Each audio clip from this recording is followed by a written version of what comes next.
അവസരം നൽകിയിരിക്കുകയാണ്.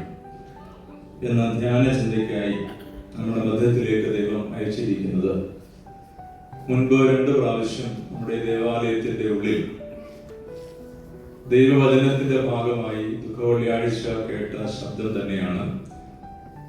ഒരു അധ്യാപകനാണ്. റിട്ടയർഡ് ജീവിതത്തിലും ധാരാളം ദേവാലയങ്ങളിൽ പോയി ഈ ദുഃഖവെള്ളിയാഴ്ച ശുശ്രൂഷയിൽ പങ്കെടുക്കുവാൻ ദൈവം ഭാഗ്യം നൽകിയിട്ടുണ്ട്. തിരുവനന്തപുരം ഭദ്രാസനത്തിന്റെ കൗൺസിൽ മെമ്പറായി സേവനമനുഷ്ഠിച്ചു. സൺഡേ സ്കൂളിന്റെ ഡയറക്ടറായി അതിന്റെ ചുമതലകളൊക്കെ പ്രവർത്തിച്ചു. സ്വന്തം ഇടവകയിൽ ഹെഡ് മാസ്റ്ററായി 7 വർഷങ്ങൾ സേവനമനുഷ്ഠിച്ച ധാരാളം ശിഷ്യഗണങ്ങളെ സ്വന്തമാക്കി. കുണ്ടറ NGD ബോയ്സ് ഹൈസ്കൂളിലും ചാത്തന്നൂർ സെന്റ് ജോർജ് OP സ്കൂളിലും പ്രവർത്തിച്ച് ഒരു അധ്യാപകനായി ശിഷ്യഗണങ്ങളെ നേടിയെടുത്ത് ഞങ്ങളുടെ ഭവനത്തിന്റെ ഭാഗമായിരിക്കുന്ന എൻ്റെ പ്രിയ പിതാവ് കൂടിയായ ശ്രീ K. ബേബിയാണ് ഇന്ന് നമ്മളോട് ഈ വചനം സംസാരിക്കുന്നത്. ദൈവ അനുഗ്രഹത്തിനായി തീരട്ടെ എന്ന് പ്രത്യേകം പ്രാർത്ഥിക്കുന്നു. അപ്രകാരം എൻ്റെ പിതാവിനെ ദൈവം ഒരുക്കിയതിൽ ഞാൻ ദൈവത്തെ മഹത്വപ്പെടുത്തുകയാണ്. ശ്രദ്ധാപൂർവം ഈ വേദവാക്യങ്ങൾ, തിരുവചന വേദഭാഗങ്ങൾ ധ്യാനപൂർവ്വം കേൾക്കുവാൻ ദൈവം എനിക്ക് ഭാഗ്യം, നമുക്ക് ഓരോരുത്തർക്കും ഭാഗ്യം നൽകട്ടെ എന്ന് പ്രത്യേകം സ്നേഹപൂർവ്വം ഓർമ്മപ്പെടുത്തിക്കൊണ്ട് വളരെ സ്നേഹത്തോടെ വചന ശുശ്രൂഷയ്ക്കായി K. ബേബി അവരുടെ പ്രത്യേകമായിട്ട് സമയം ക്ഷണിക്കുകയാണ്.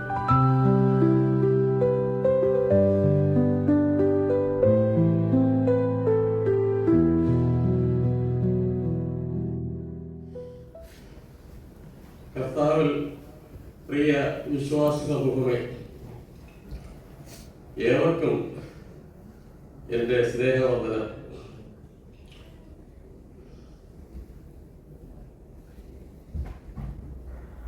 ഈ വർഷത്തെ 50 നോയമ്പിന്റെ ഭൂരിഭാഗവും നമ്മൾ ആചരിച്ചു കഴിഞ്ഞു.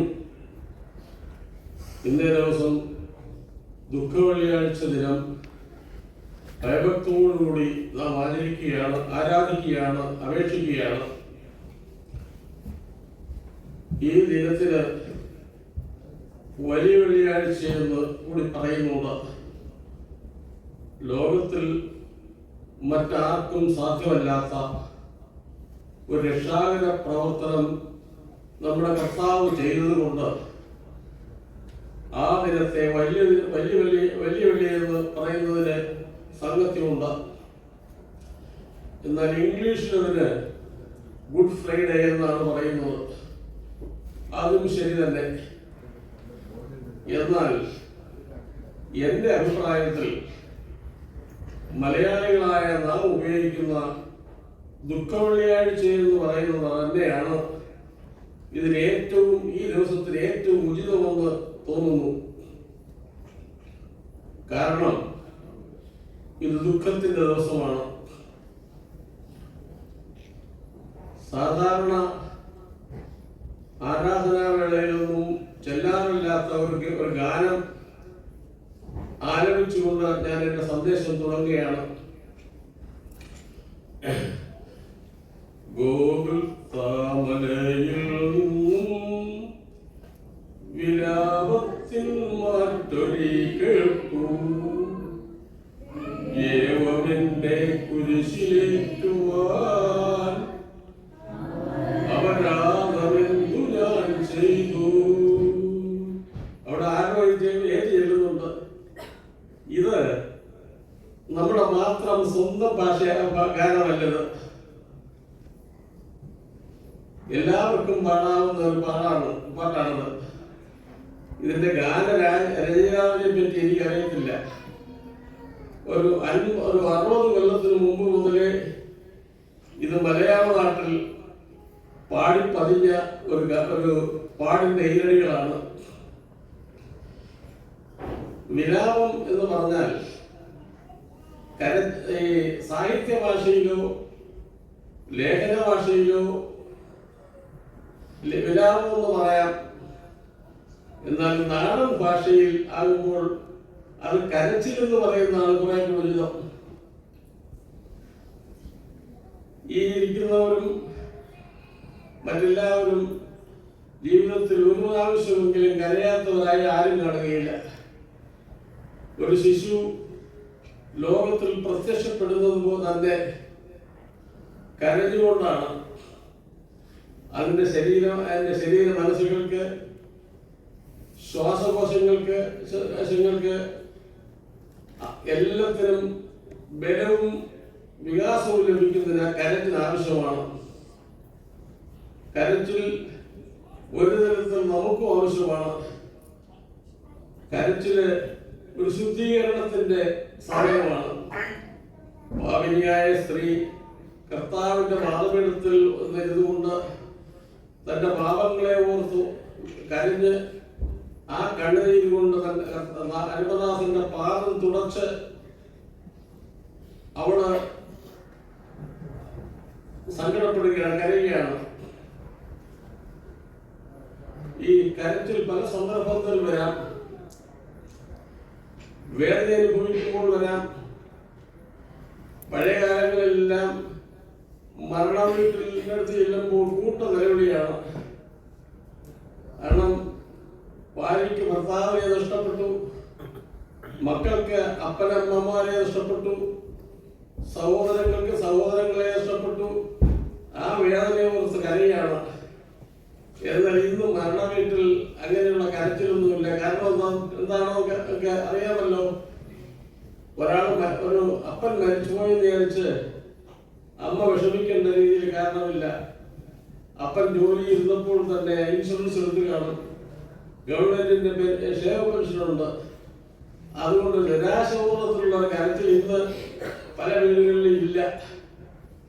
ശരിയല്ലേ? അത് ഞാൻ നീട്ടുന്നില്ല. ഇന്ന് മറ്റൊരു കരച്ചിലിന്റെ കാര്യം ആണ് എൻ്റെ ഇന്നത്തെ പ്രസംഗത്തിന്റെ വിഷയം. ഈ ദേവാലയം ആരുടെയെല്ലാം നാമത്തിൽ സ്ഥാപിച്ചിരിക്കുന്നു, അവൾ ആദ്യത്തെ ആളിന്റെ കരച്ചിലാണ്. ആരാണെന്ന് ഇനി പറയേണ്ട കാര്യമില്ലല്ലോ. പത്രോസ്. വേദവാക്യം സമയലാഭത്തിന് വേണ്ടി ഞാൻ തന്നെ വായിക്കുകയാണ്. വിശുദ്ധ മത്തായിയുടെ സുവിശേഷം 26-ാം അധ്യായം 75-ാം വാക്യം. അവൻ പുറത്തുപോയി അത്യന്തം ദുഃഖത്തോട് കരഞ്ഞു. ഈ അത്യന്തം എന്നുള്ള വാക്ക് ചേർക്കാൻ കാരണം എന്താണ്? അത്രമാത്രം അദ്ദേഹത്തിന് ദുഃഖമുണ്ട്. എന്താണ് അദ്ദേഹം ചെയ്ത കുറ്റം? ആരുമല്ലാതിരുന്ന, വിദ്യാവിഹീനായിരുന്ന, വെറും മീൻപിടുത്തക്കാരനായ തന്നെ വിദ്യാസമ്പന്നനാക്കി മനുഷ്യനെ പിടിക്കാൻ കഴിവുള്ളവരാക്കി എത്തിയെത്തി അതിന്റെ അരുമദാസനെ തള്ളിപ്പറഞ്ഞതിന്റെ ദുഃഖമോർത്ത് കരഞ്ഞതാണ്.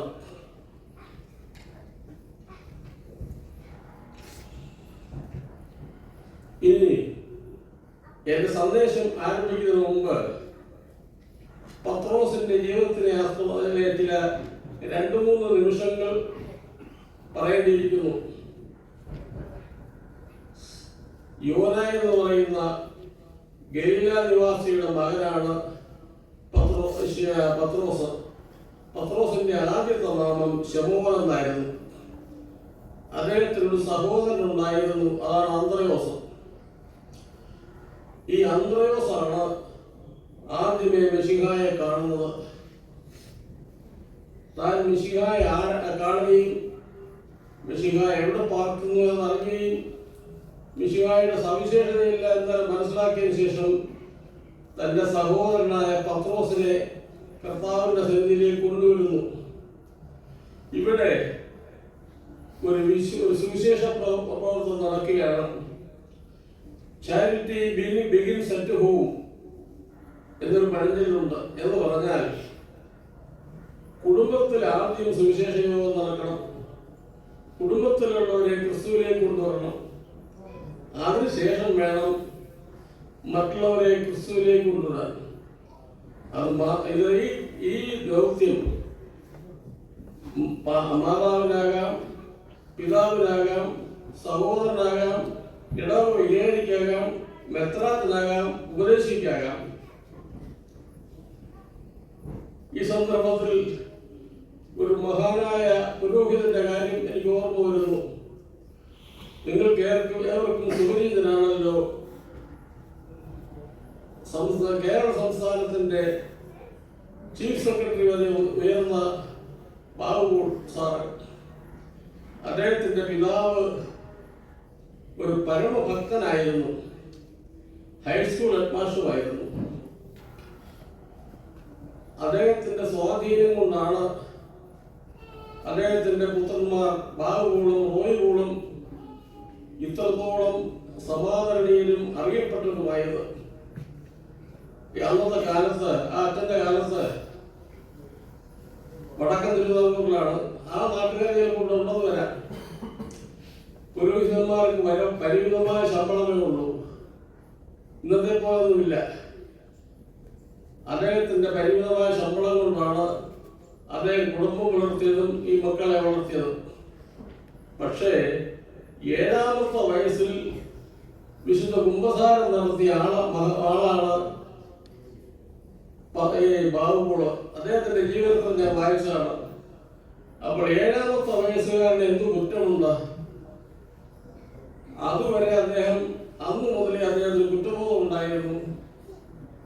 പട്ടക്കാരുടെ മുമ്പിൽ അദ്ദേഹം കുമ്പസാരിച്ച് കുർബാന അനുഭവിക്കുന്ന ഒരു ബാലനായി വളർന്നതാണ്.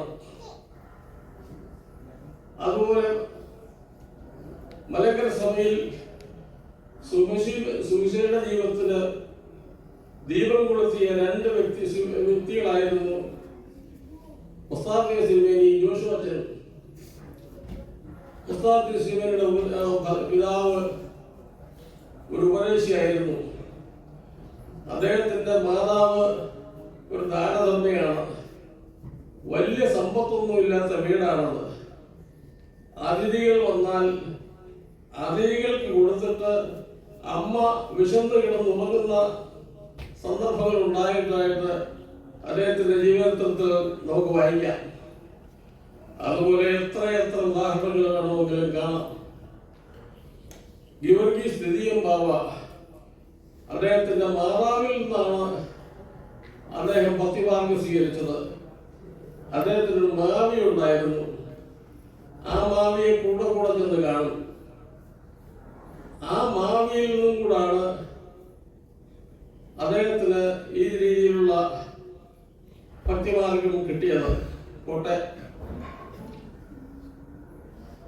അങ്ങനെ വളർന്ന പത്രോസ് മീൻപിടുത്തമാണ് തൊഴില്.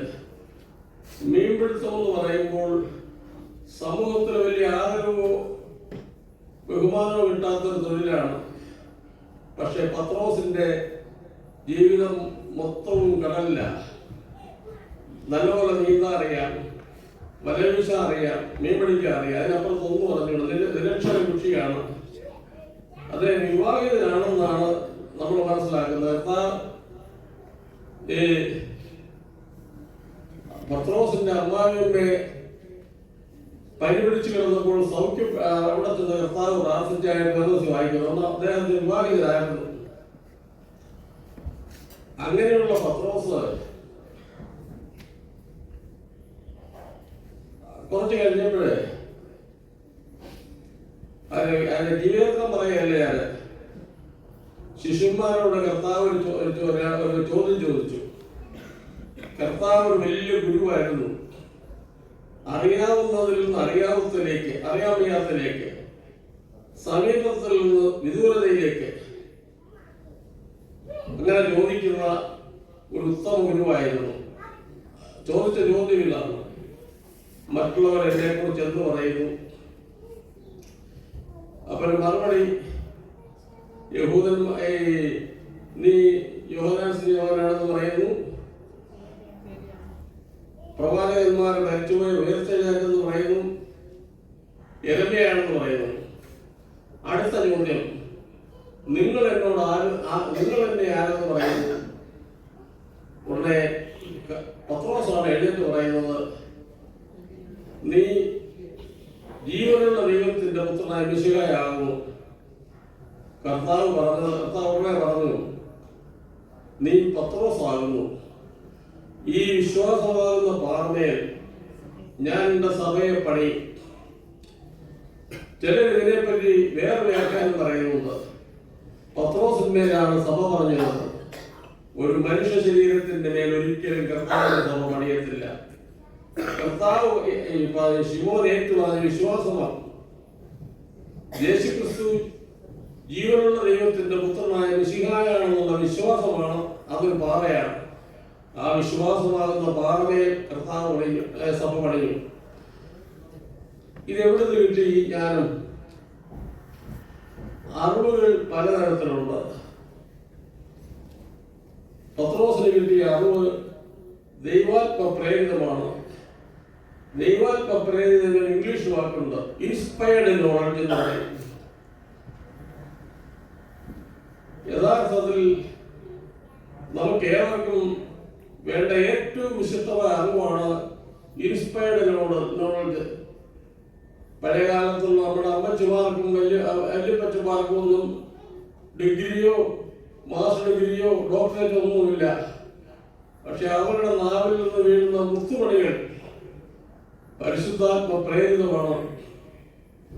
പട്ടക്കാർക്കും അത് ആവശ്യമാണ്, മെത്രാച്ചന്മാർക്കും ആവശ്യമാണ്, നമുക്കേവർക്കും ആവശ്യമാണ്. വേറൊരു അറിവുണ്ട് പുസ്തകത്തിൽ നിന്ന് കിട്ടുന്നത്, അതിന് ബുക്കിഷ് നോളജ് എന്ന് പറയും. പത്രോസിന് ഈ ആദ്യം പറഞ്ഞ അറിവ് മാത്രമേ ഉള്ളൂ. ഇനി അടുത്തത് അദ്ദേഹത്തിന് വേറെ പ്രത്യേകത, അതൊരു എഴുത്തിയാട്ടക്കാരനായിരുന്നു. കർത്താവ് കടലിൽ കൂടി നടന്നു വരുന്നത് കാണുന്നു. ശിഷ്യന്മാരെല്ലാം കടലിലിരിക്കുക. പത്രോസ് കർത്താവിനോട് ചോദിക്കുകയാണ്, കർത്താവെ, ഞാനും കൂടെ അങ്ങോട്ട് വരട്ടെ? നീ പോരെന്ന് പറഞ്ഞു.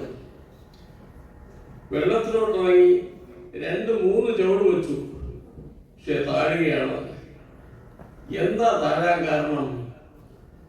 ഒരു ആത്മീയ ചിന്തകൻ പറയുന്നത്, പത്രോസിന്റെ കണ്ണ് കർത്താവിന്റെ മുഖത്തേക്ക് ഉള്ളപ്പോൾ അവൻ താണില്ല. എപ്പോൾ കർത്താവിന്റെ മുഖത്തുനിന്ന് അവന്റെ കണ്ണൊക്കെ താണോ അപ്പോഴത്തേക്ക് താണു പോയി. ഏതവസരോട് വാക്യമുണ്ടല്ലോ, അവങ്കിലേക്ക് നോക്കിയവർ പ്രകാശിതരായി, അവന്റെ മുഖം ലജ്ജിച്ചു പോയില്ല. നമ്മൾ പത്രോസ് താഴോട്ട് നോക്കുമ്പോൾ എന്താ കണ്ടത്? ആഴമുള്ള കടല്, ചുഴലിക്കാറ്റുകൾ, തിരമാലകൾ ഇരമ്പുന്നു, അലറുന്നു. അവരാകെപ്പാടെ പതറിപ്പോയി. നമ്മുടെ ജീവിതത്തിലും ഇതുപോലെ ചില സന്ദർഭങ്ങൾ വരുമ്പോൾ നാം കർത്താവിനെ വിളിച്ച് ഉയർത്തുകയാണെങ്കിൽ അവിടെ കർത്താവ് നമ്മളെ കൈപിടിച്ച് ഉയർത്തും. ഇസ്രായേൽ ജനങ്ങള് സർപ്പത്തിന്റെ വിഷം കൊണ്ട് വിഷമിച്ചപ്പോൾ മോശ എന്താ ചെയ്തത്? ഒരു പിച്ചള സർപ്പത്തെ ഉയർത്തി അവിടെ നിർത്തി. പിച്ചള സർപ്പത്തെ നോക്കുന്നവരെ അവർക്കാർക്കും സത്വദംശനം ഉണ്ടാകത്തില്ല. നാം വിശ്വാസികളാകാൻ ചെയ്യേണ്ടത്, നമുക്ക് ആപത്ത് വരുമ്പോൾ കർത്താവിലേക്ക് നോക്കുക. ഏതോ ദിവസം എന്തോ പറയുന്നത്, നിങ്ങളുടെ വീട്ടിൽ ഒരു രോഗിയുണ്ടെങ്കിൽ ഉടനെ കശീശായെ വിളിച്ച് പ്രാർത്ഥിക്കുക. ഒരു തിരുമേനി പറഞ്ഞത്, ഔഷധമില്ലാത്ത പ്രാർത്ഥന ഫലം ചെയ്യണമെന്നില്ല, അതുപോലെ പ്രാർത്ഥനയില്ലാത്ത ഔഷധം ഫലം ചെയ്യണമെന്നില്ല. ഞാൻ ഈ പറഞ്ഞതിന്റെ ചുരുക്കം, പത്രോസ് പതറിപ്പോകാൻ കാരണം പത്രോസിന്റെ ശ്രദ്ധ കർത്താവിന്റെ മുഖത്തു നിന്ന് സമുദ്രത്തിലേക്ക് പോയി. ഈ പർവ്വതത്തിലേക്ക് എന്റെ കണ്ണുകളെ ഉയർത്തും. എന്താ പർവ്വതത്തിന്റെ പ്രത്യേകത? അവിടെ ദൈവസാന്നിധ്യമുണ്ട്. സമാധാനത്തിന്റെ പ്രത്യേകതയാ, അവിടെ സമൃദ്ധിയുണ്ട്, പാപത്തിലേക്കുള്ള വഴിയുണ്ട്. സ്വത്ത് വീതം വെക്കാൻ നേരം അബ്രഹാം തെരഞ്ഞെടുത്ത ഏതാണ്? ഉയർന്ന കാടും ലോകവും സമതല. അബ്രഹാം ദൈവസാന്നിധ്യം ആഗ്രഹിച്ചു. ലോകത്ത് സമ്പത്തും സമൃദ്ധി അകച്ചു. അബ്രഹാം അനുഗ്രഹിക്കപ്പെട്ടു, ലോത്തിന്റെ കുടുംബങ്ങളെ ശമിക്കപ്പെട്ടു. അപ്പൊ ഇനി ഞാൻ എന്റെ വിഷയത്തിലേക്ക് വരിക. ഇങ്ങനെ വന്ന പത്രോസ് കർത്താവിനോട് കർത്താവ് നിങ്ങൾ പല പ്രാവശ്യം പറഞ്ഞു, നിങ്ങൾ എന്നെ തള്ളിപ്പറയും, നിങ്ങൾ ഒരുവരെന്നെ ഒറ്റുകൊടുക്കും.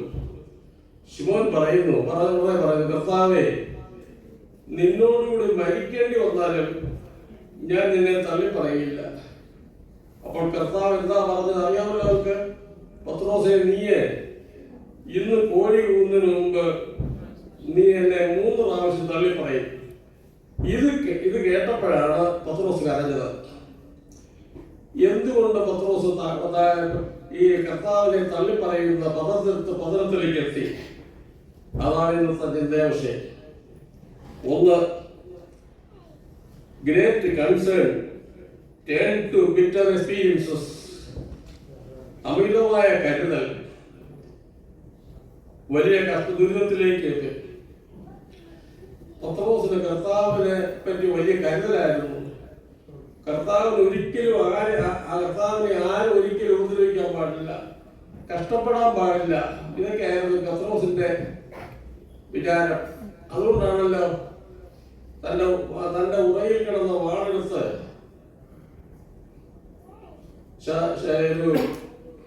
മഹാപുരോഹിതന്റെ ദാസൻ മൽക്കീസിന്റെ വലത്തെ ചെവി അർത്ഥം. കർത്താവ് പറഞ്ഞു, വാൾ ഉറയിലിടുക, വാളെടുക്കുന്നവൻ വാളാതെ നശിച്ചു പോകും. നമുക്കും നമ്മുടെ കുട്ടികളെ പറ്റി വലിയ കരുതല. ആവശ്യത്തിന് ആഹാരം കൊടുക്കും, ആവശ്യത്തിന് വസ്ത്രം കൊടുക്കും. ഒരു കുട്ടിയുള്ള ഭവനത്തിൽ പോലും 4-5 മുറികളുള്ള ബംഗ്ലാവ് ഉണ്ടാക്കും. 10 വയസ്സുള്ള കുട്ടിക്ക് പോലും ലക്ഷക്കണക്കിന് ആവശ്യം വരെയുള്ള വാഹനങ്ങൾ വാങ്ങിച്ചു കൊടുക്കും. ആവശ്യത്തിൽ കൂടുതലുള്ള കരുതൽ. ഇവിടെ കർത്താവിന്റെ കഷ്ടത അനുഭവിക്കണം എന്നുള്ളത് ദൈവത്തിന്റെ പദ്ധതിയാണ്. ആ ദൈവത്തിന്റെ പദ്ധതി അട്ടിമറിക്കാനാണ് പത്രോസ് ശ്രമിക്കുന്നത്. ദൈവത്തിന് നമ്മൾ ഓരോരുത്തരെ പറ്റിയും ഓരോ പദ്ധതികളുണ്ട്. അത് ചിലപ്പോൾ കഷ്ടത അനുഭവിച്ചുകൊണ്ടായിരിക്കും.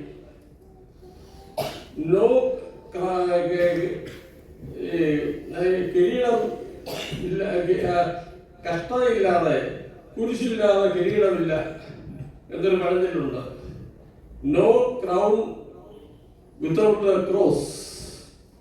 ഫെറോസിന്റെ വാക്യമാണ്. അപ്പോൾ പത്രോസ് കഷ്ടത അനുഭവിക്കാതെ സുഖം അനുഭവിക്കാൻ ആഗ്രഹിച്ചു കൂട്ടത്തില്ല. നമ്മോടും ഇതൊരു സന്ദേശമായിട്ട് നമ്മൾ മനസ്സിലാക്കേണ്ടതാണ്.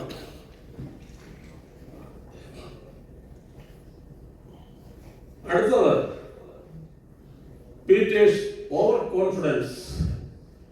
ഈ കോൺഫിഡൻസ് എന്ന് പറഞ്ഞാൽ അറിയാൻ പറ്റാത്തവരായാലും ഇവിടെ ആരും കാണത്തില്ല. അഥവാ ഉണ്ടെങ്കിൽ അത് ഞാൻ മലയാളം പറഞ്ഞുതരാം. ആത്മവിശ്വാസം നല്ലതാണ്. ആത്മവിശ്വാസം ഇല്ലാത്ത ഒരാൾക്ക് ഒരു കാര്യത്തിൽ വിജയിക്കാൻ ഒക്കത്തില്ല. എന്നാൽ അമിതമായാലോ ആപത്തിലെത്തും.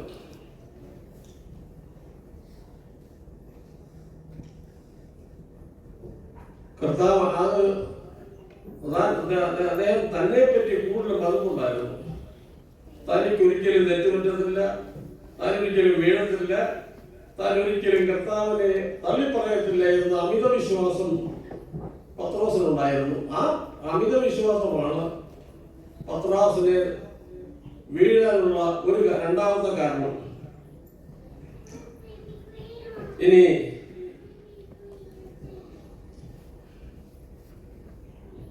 വെറൊരു ആട്ടിടയ ബാലൻ, 10-15 വയസ്സുള്ള ഒരു ആട്ടിടയ ബാലനാണ് വലിയ മല്ലനായ ഗോലിയാത്തിനെ കവടപ്രയോഗത്താൽ കൊന്നത്.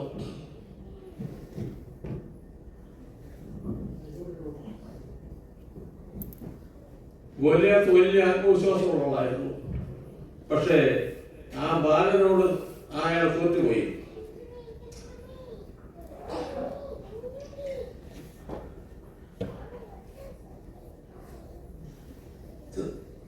താൻ നിൽക്കുന്നു എന്ന് വിചാരിക്കുന്നവൻ ഇനിയും വീഴാതിരിക്കട്ടെ, സൂക്ഷിച്ചു കൊള്ളണം. 1 കൊരിന്ത്യർ 10:12. ആരെങ്കിലും ഞാൻ നിൽക്കുന്നവനാണ്, എനിക്ക് എല്ലാം ഉണ്ട് എന്ന് ചിന്തിക്കുകയാണെങ്കിൽ അവൻ വീഴാതിരുന്ന് സൂക്ഷിച്ചു കൊള്ളട്ടെ എന്ന് 1 കൊരിന്ത്യർ 10:12. അടുത്തത് ഇഗ്നോർഡ് പ്രയർ, പ്രാർത്ഥനയെ അവഗണിച്ചു. കർത്താവ് ഗസവനത്തിൽ അതോടത്തിൽ പ്രാർത്ഥിക്കാൻ പോയപ്പോൾ തന്റെ ശിഷ്യന്മാരോട് പറഞ്ഞു, നിങ്ങൾ പോയി വിശ്രമിക്കുക. അല്പനേരം കഴിഞ്ഞ് കർത്താവ് ഒന്ന് നോക്കിയപ്പോൾ അവൻ ഉറങ്ങുന്നു. രണ്ടാമത് നോക്കിയപ്പോഴും അവൻ ഉറങ്ങുകയാണ്. എന്തായി പ്രാർത്ഥനയുടെ ഉദ്ദേശം? നമ്മുടെ ആവശ്യങ്ങളെല്ലാം ചോദിച്ചു വാങ്ങുന്നത് മാത്രമല്ല, ദൈവത്തിന് മുമ്പാകെ അത് പൊട്ടുകുത്തി എന്നുകൊണ്ട്, ദൈവമേ അവിടുന്ന് എന്നിൽ വസിക്കണം, ഞാൻ അവിടുത്തെ വാഹനമായിക്കൊള്ളാം, സന്ദേശവാഹനായിക്കൊള്ളാം, അവിടുന്ന് എന്നിൽ കൂടെ പ്രവർത്തിക്കണമെന്ന് പറയുന്നതാണ് പ്രാർത്ഥനയുടെ മുഖ്യവശം. അവിടെ പത്രോസ് ഉറങ്ങിപ്പോയി. ശിഷ്യന്മാർ മൊത്തം പോയി, പത്രോസ് ഉറങ്ങിപ്പോയി. ഇവിടെ വേദപുസ്തകത്തിൽ വേറൊരു ശക്തനായ കഥാപാത്രം ഉറങ്ങിയതായിട്ട് കാണുന്നു. ശിംശോൻ. അദ്ദേഹത്തിന്റെ അദ്ദേഹത്തിന്റെ ഭാര്യയുടെ തലയിൽ തന്റെ ശിരസ് വെച്ചുകൊണ്ടാണ് ഉറങ്ങുന്നത്. ആ ഉറക്കത്തിലാണ് ശിംശോന് വീഴ്ചയിലേക്കുള്ള തുടക്കം ആരംഭിക്കുന്നത്. കഥ പറയേണ്ട കാര്യമില്ലല്ലോ. ഇവിടെ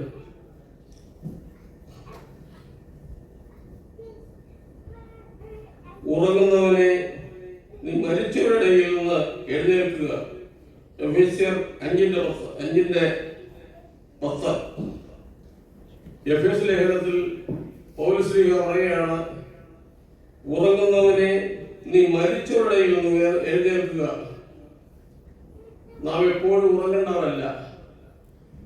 ഉറക്കമെന്ന് പറഞ്ഞാൽ ഒരുതരം നമുക്ക് ആവശ്യമുള്ള ആണെങ്കിൽ തന്നെയും ആവശ്യത്തേക്കുള്ള ഉറങ്ങാൻ പാടില്ല. കർത്താവ് അതിവേദനയെ അനുഭവിച്ചുകൊണ്ട് ഗർസിവത്തിൽ നിന്നുകൊണ്ട് പ്രാർത്ഥിച്ചപ്പോൾ അദ്ദേഹത്തിന്റെ വിയർപ്പ് തുള്ളികൾക്ക് പകരം രക്തം വീണു. ആ സമയത്ത് കർത്താവിന് വേണ്ടി പ്രാർത്ഥിക്കാൻ പത്രോസിന് കഴിഞ്ഞില്ല. ഈ മിഷൻ ആശുപത്രിയിലേക്ക് ചെന്നാൽ രോഗികൾക്ക് ആശ്വാസം നൽകാനായിട്ട് അച്ഛന്മാരെ കന്യാസ്ത്രീകളെ ഏർപ്പിക്കും.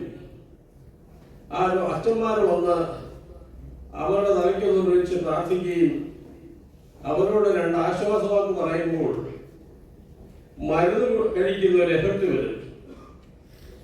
അത് ചെയ്യുന്നതിൽ, കർത്താവിന് വേണ്ടി പ്രാർത്ഥിക്കുന്നതിൽ, കർത്താവിന്റെ ഭാരം വഹിക്കുന്നതിന് അദ്ദേഹത്തിനെ പ്രാർത്ഥനാക്കണമേ എന്ന് പ്രാർത്ഥിക്കുന്നതിൽ പത്രോസ് പരാജയപ്പെട്ടു.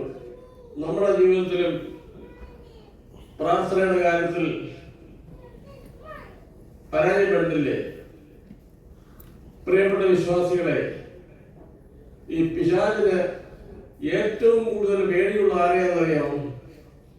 പ്രാർത്ഥിക്കുന്നവനെ പിശാചിന് പേടിയ. പരിമല തിരുമേനിയെ പരീക്ഷിക്കാനായിട്ട് പിശാചി പല പ്രാവശ്യം വന്നിട്ടുണ്ട്. വരുമ്പോഴെല്ലാം അദ്ദേഹം മുട്ടൂത്തി പ്രാർത്ഥിച്ചുകൊണ്ടിരിക്കുക, അടുക്കത്തില്ല. പ്രാർത്ഥിക്കുന്ന പൈതലിന്റെ അടുത്ത് ഒരു പിശാചി വരത്തില്ല, ഒരു നിശ്ചിന്ത വരത്തില്ല. ഒരു ഇംഗ്ലീഷിൽ പറയുന്നുണ്ട്, lazy mind is the workshop of the devil. അലസനായിരിക്കുന്ന ഒരു മനസ്സാണ് പിശാചിന്റെ വർക്ക്ഷോപ്പ്. 7 പ്രാവശ്യം പ്രാർത്ഥിക്കണമെന്നാണ് സഭ കൽപ്പിച്ചിരിക്കുന്നത്. ഇന്നത്തെ ആധുനിക കാലത്ത് രാത്രിയും പകലും ജോലി ചെയ്യേണ്ട സാഹചര്യത്തിൽ അത് നടക്കത്തില്ല. അതിന് സഭ രാവിലെ നിന്നും പ്രഭാതത്തിൽ നിന്നും സന്ധ്യയ്ക്കൊന്ന് രണ്ടായിട്ട് ക്രമീകരിച്ചിരിക്കുകയാണ് നമ്മുടെ സൗകര്യത്തിന് വേണ്ടി. എന്നാൽ നേരായിരം മറ്റും കഴിയുന്നവർക്ക് 7 പ്രാവശ്യവും പ്രാർത്ഥിക്കണം. 7 പ്രാവശ്യവും പ്രാർത്ഥിക്കുമ്പോൾ നമ്മിൽ യാതൊരു ദുശ്ചിന്തകളും യാതൊരു പൈശാചിക ചിന്തകളും വരികയില്ല. പിശാച് നമ്മളെ തോൽപ്പിക്കത്തുമില്ല. അപ്പൊ അവിടെ ഇതിന്റെ ഒരു സന്ദേശം ഇതാണ്. അടുത്തത്, followed Jesus at A distance. കർത്താവിനെ ക്രൂശിക്കാനായിട്ട് കൊണ്ടുപോയ സമയത്ത് ഈ ശിഷ്യന്മാർ അകലെ കൂടി സഞ്ചരിച്ചു. ഭയന്നായിരിക്കും, അവരെ കൂടെ ഉപദ്രവിക്കുന്നുള്ള ഭയം കൊണ്ടായിരിക്കും അവർ ദൂരെ കൂടി സഞ്ചരിച്ചു. ഇത് നമ്മളെ ഉദ്ദേശിച്ച നമ്മളേവരും അവരുടെ ഇടവകയിലെ അംഗങ്ങളാണ്, ജാതിയിൽ ക്രിസ്ത്യാനികളാണ്. ആരൊക്കെ ക്രിസ്തുവിനോട് ചേർന്ന് ജീവിക്കുന്നു, ആരൊക്കെ അകന്ന് ജീവിക്കുന്നു ഒന്ന് ചിന്തിക്കേണ്ട സന്ദർഭമാണ് ഈ നോമ്പുകാലം. മാസവരി കൊടുക്കുന്നുണ്ടാവും, സംഭാവന കൊടുക്കുന്നുണ്ടാവും. പക്ഷെ അവരെ തന്നെ കൊടുക്കത്തില്ല. ഈ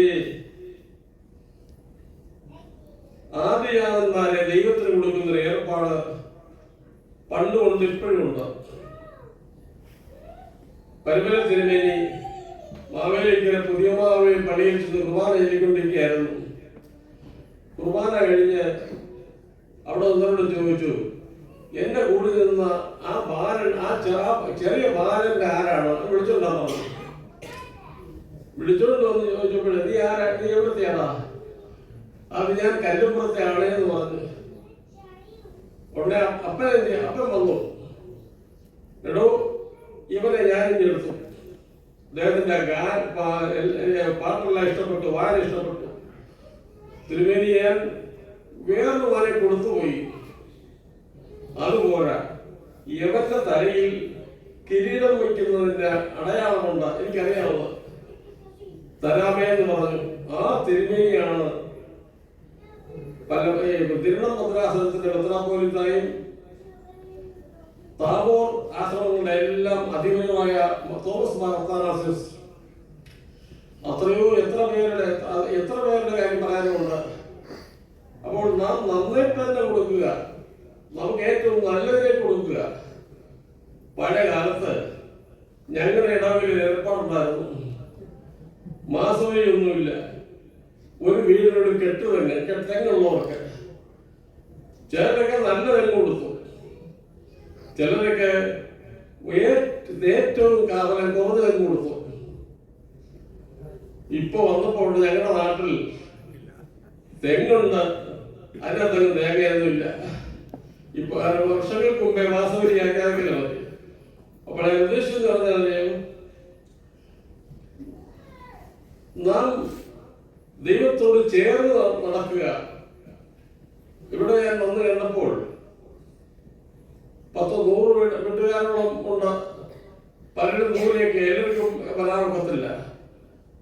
കുറെ പേര് എനിക്ക് രായും പകലും ഈ പള്ളിയുമായിട്ട് ബന്ധപ്പെട്ട് എഴുതിയ അവരുടെ അടുത്തുള്ളവരായിരിക്കാം. വരാത്തവരെ കുറ്റം പറയല്ല. പക്ഷേ ഈ ഇടവകയിലെ എല്ലാവരും കർത്താവിനോട് ചേർന്ന് നടക്കുന്നവരാണെന്ന് എനിക്ക് ബോധ്യപ്പെട്ടിട്ടുണ്ട്. അപ്പോൾ ശിഷ്യന്മാര് അകലെക്കൂടി നടന്നു, അവരെ പേടിച്ചു.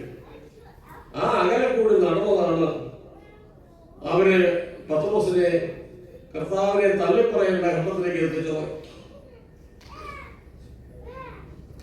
അടുത്തത്, circumstances led him to Delhi. സാഹചര്യം കർത്താവിനെ തള്ളിപ്പറയുന്നതിലേക്ക് പത്രോസിനെ നയിച്ചു.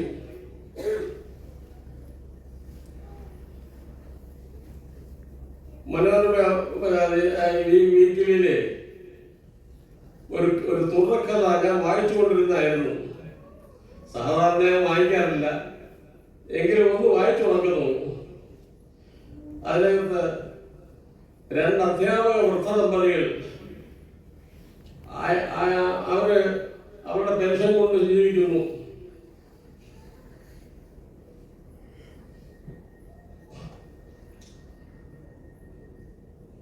പെൻഷൻ കൊണ്ട് ജീവിക്കുമ്പോൾ അവർക്ക് മക്കളെയൊന്നും ആശ്രയിക്കേണ്ട കാര്യമില്ല. ഒരു ദിവസം ആ ഗൃഹനാഥന് നെഞ്ചുവേദന അനുഭവപ്പെട്ടു. ഭാര്യ ഉടനെ എന്ന് 2ാമത്തെ മകളെ വിളിച്ചു. മകള് പറയുകയാണ്, അമ്മേ, ഞാനിപ്പോ സിനിമാ തിയേറ്ററിൽ ഇരിക്കുക, അത് തീരുന്നവരെ ഈ രസകരമായ സിനിമ കണ്ടിട്ട് എനിക്ക് ഇറങ്ങാൻ ഒക്കത്തില്ല, അതുകൊണ്ട് രാവിലെ ഞാൻ വരാം. അവിടെ സഹായിയായ ഒരു യുവതി ഉണ്ടായിരുന്നു. അവർ പറഞ്ഞു, അമ്മച്ചി, എനിക്ക് ഡ്രൈവിംഗ് അറിയാം, നമുക്ക് കാറുമുണ്ട്. അവര് പെട്ടെന്ന് ആശുപത്രിയിൽ ചെന്നപ്പോൾ ഡോക്ടർ പറഞ്ഞു, ഇപ്പൊ വന്നില്ലായിരുന്നെങ്കിൽ അനിഷ്ടമായി സംഭവിച്ചേനെ. അപ്പൊ ഇത് ഈ വേണ്ടാത്ത സാഹചര്യത്തില്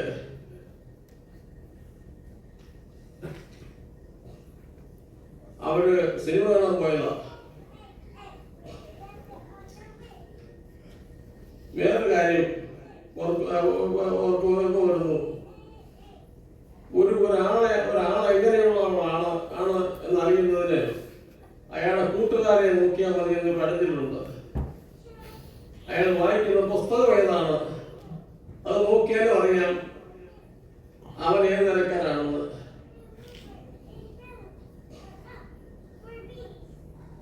ഒന്നാം സങ്കീർത്തനത്തിൽ എന്താണ് വായിക്കുന്നത്?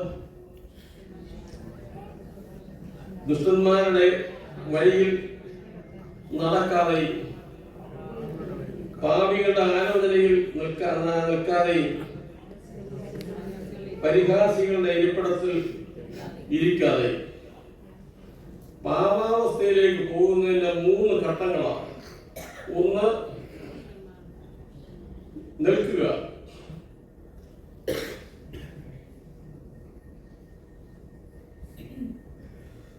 നടക്കുക. നമ്മൾ പാപാവസ്ഥയെ പറ്റി ഒന്ന് കേൾക്കുക, നടക്കുക. കുറെ കഴിയുമ്പോൾ ഒന്ന് ഇരിക്കുക. ആ ഇരിക്കുമ്പോൾ ആ പാപാവസ്ഥ നമ്മുടെ മനസ്സിൽ ഉറക്കുക. അത് കഴിഞ്ഞിട്ട് ഒന്ന് നടക്കുക, നിൽക്കുക, ഇരിക്കുക. അപ്പം നടക്കുക, നിൽക്കുക, ഇരിക്കുക. ഈ 3 ഘട്ടങ്ങൾ കഴിയുമ്പോൾ നമ്മുടെ മനസ്സിൽ ആ പാപാവസ്ഥകൾ ഉറക്കുകയാണ്. ഇവിടെ പത്രോസിനെ പറ്റിയ അവസരമാണ്. ഇനി അടുത്തത്, ഈ അമിതമായ സുഖസൗകര്യങ്ങൾ. പത്രോസും ചെന്ന് മുറ്റത്തിൽ തീ കാഞ്ഞുകൊണ്ടിരുന്നു.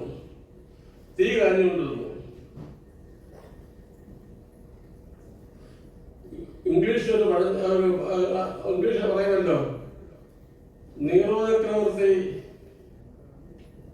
വീണ വായിച്ചുകൊണ്ടിരുന്നു. എപ്പോഴാണെന്നറിയാമോ? റോമാനഗരൻ ചുട്ട് ചാമ്പലായിക്കൊണ്ട സമയത്ത് നീറോ വീണ വായിച്ച് സന്തോഷിക്കുക. ഇതുപോലെ നമ്മുടെ വീടുകളിലും മാതാവോ പിതാവോ സഹോദരങ്ങളോ അസുഖമായിരിക്കുമ്പോൾ അവരെ പരിചരിക്കാതെ സിനിമ കാണാനും മറ്റാനന്ദത്തിലേക്കും പോകുന്ന ഒരു തലമുറ ഇന്നുണ്ട്. പത്രോസിനെ പറ്റി അഭാവത്താണ്. തന്റെ അരുമനാഥൻ കഷ്ടപ്പെടാൻ പോകുന്നു. അദ്ദേഹത്തിന് തീകാട്ടണം. തണുപ്പ് കാലത്ത് തീകാട്ടണ്ടെന്ന് പറയാൻ പറ്റത്തില്ലെങ്കിൽ തന്നെയും ആ സന്ദർഭത്തിൽ തീകായാനുള്ള സമയമാണ്. അല്ല, 10 ദിവസം തീകായാൻ പോയി. നമ്മുടെ ജീവിതത്തിലും അമിതമായ സുഖസൗകര്യത്തിന് വേണ്ടി വേണ്ടപ്പെട്ട കാര്യങ്ങൾ ചെയ്യാതെ അമിതമായ സുഖം തേടി നടക്കുന്ന ഒരു സമൂഹം ഇന്നും ലോകത്തിലുണ്ട്. പത്രോസിന് പറ്റിയ അടുത്തതാണ്.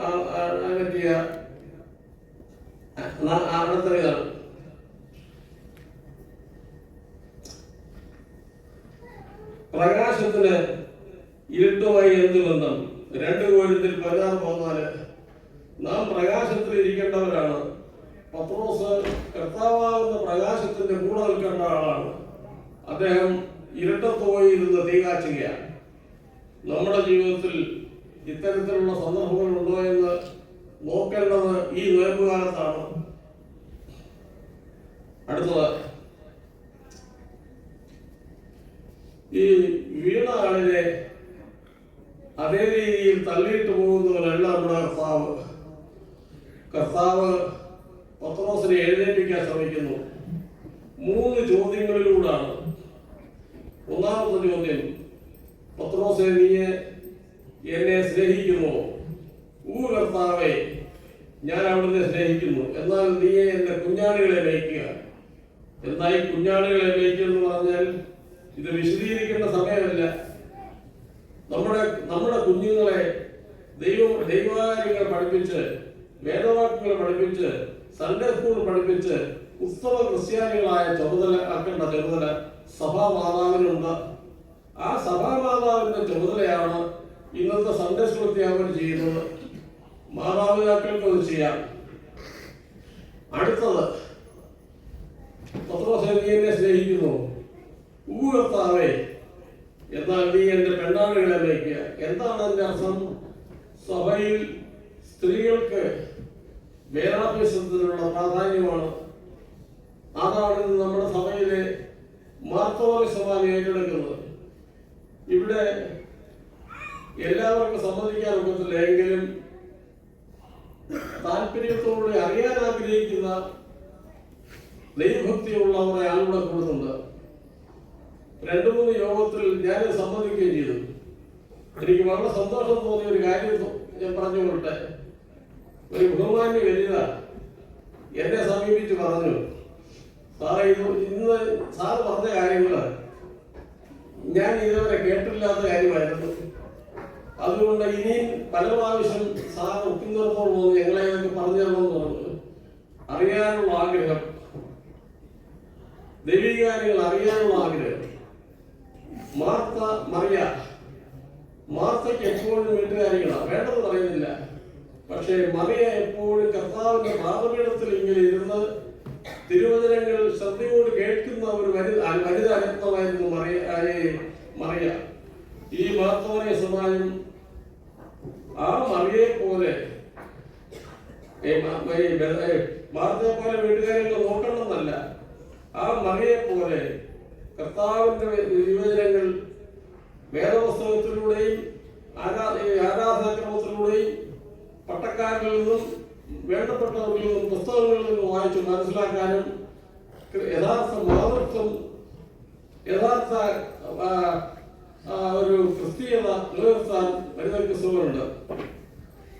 അടുത്തത്, വീണ്ടും ചോദിക്കുകയാണ്, നീ എന്നെ സ്നേഹിക്കുന്നു? കർത്താവേ, അവിടെ നിന്ന് എന്റെ വീടിനോട് ചോദിക്കുന്നത്, എന്നാൽ നീ എന്റെ ആടുകളെ മേയ്ക്കുക.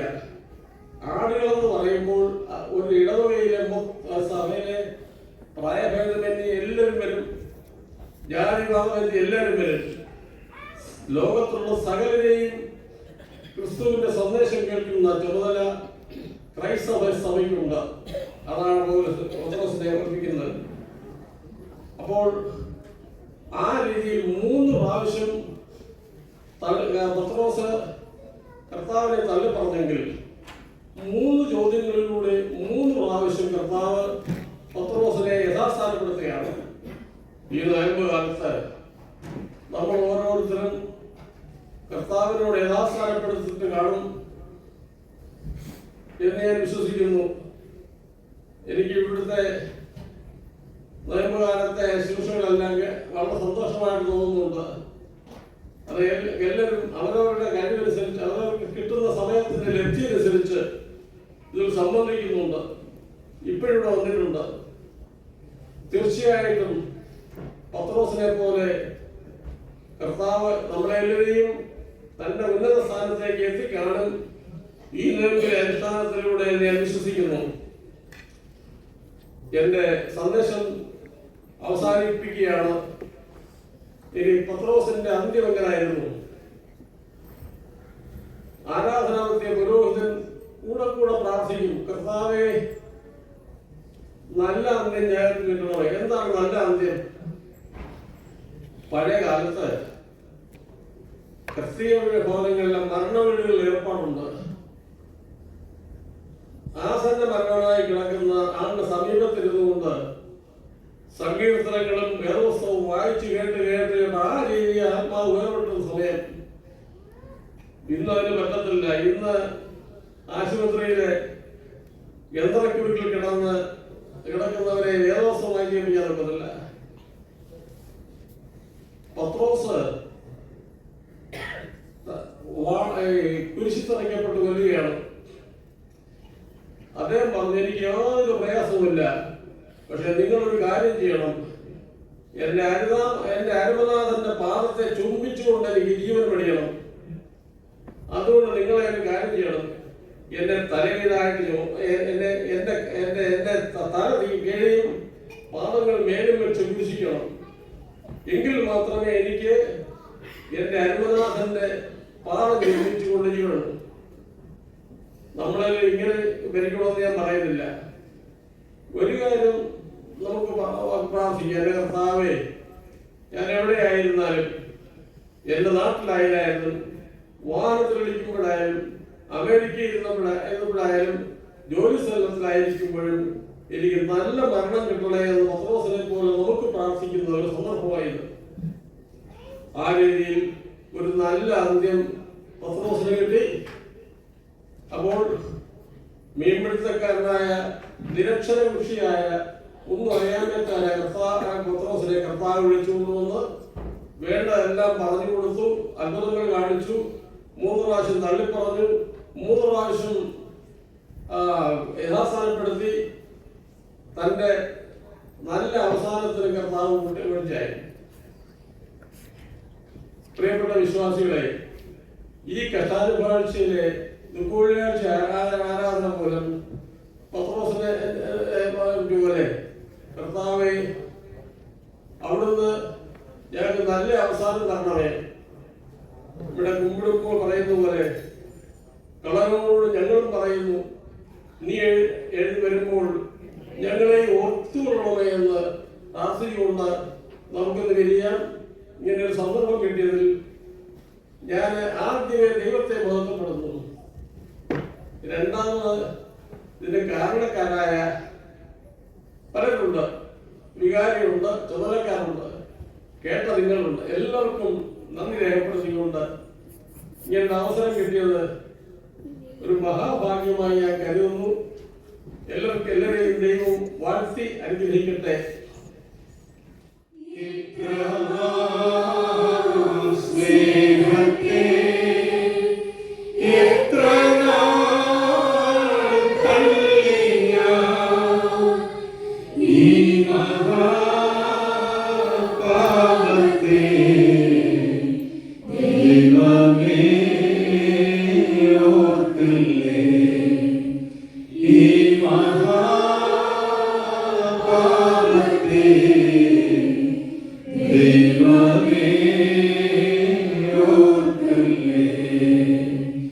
Pavate